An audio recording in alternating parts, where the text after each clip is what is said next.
students, and welcome back. If this is your first time here, welcome. Before we jump into today's content, I'd like to remind everybody to join our Facebook study group. The link will be right here in the description. Join our group to have access to extra content for the remainder of the week. Without further ado, let's jump into today's content. How to think in English. During my career as an English teacher, I think that is the question that I was asked the most. Teacher Julia, how can I start to think in English and stop thinking in Portuguese?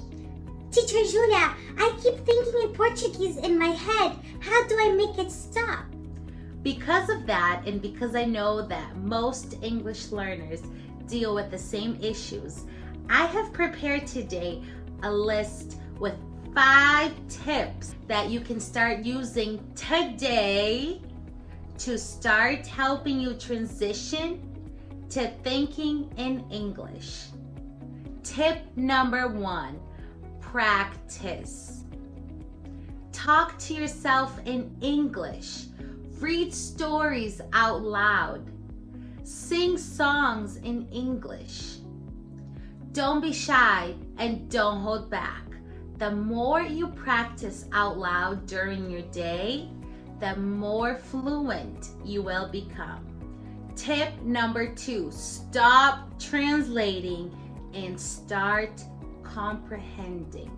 Instead of always running to the dictionary to translate a word in English, try instead to understand the meaning of the whole sentence, or at least the meaning of an individual word. Stop focusing on the translation of each word in a sentence, and instead of a translator, opt to use an English to English dictionary that has the meaning of the word instead. Tip number 3, learn as many expressions as possible.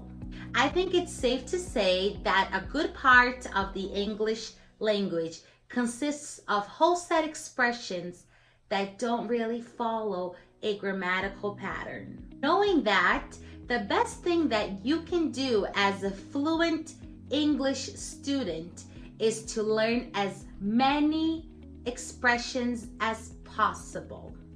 Make that one of your main goals.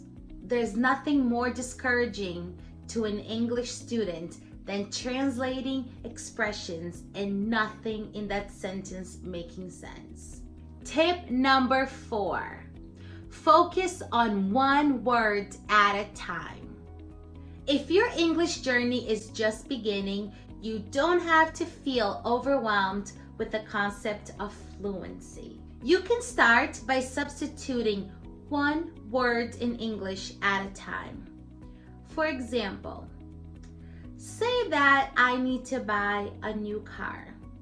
I can think in my head, eu preciso comprar novo car. Se car é a palavra que eu sei, car é a palavra que eu preciso utilizar. Ou talvez eu sei um pouquinho mais, então eu posso pensar, eu preciso comprar novo car.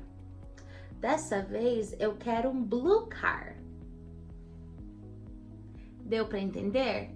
Uma palavrinha de cada vez. E você pode utilizar do método do sanduíche, aonde você pega o português e você faz um sanduíche com o que você sabe em inglês. Tip number 5, surround yourself with other English learners. Make an effort to speak in English and practice with people who have the same language goals as you. The more immersed you are in the language, the more natural thinking in English will feel. I hope these tips will help you all become better English speakers. If you've enjoyed this video, if you've enjoyed the content, don't forget to give a thumbs up and subscribe to our channel. I hope you all have a wonderful week.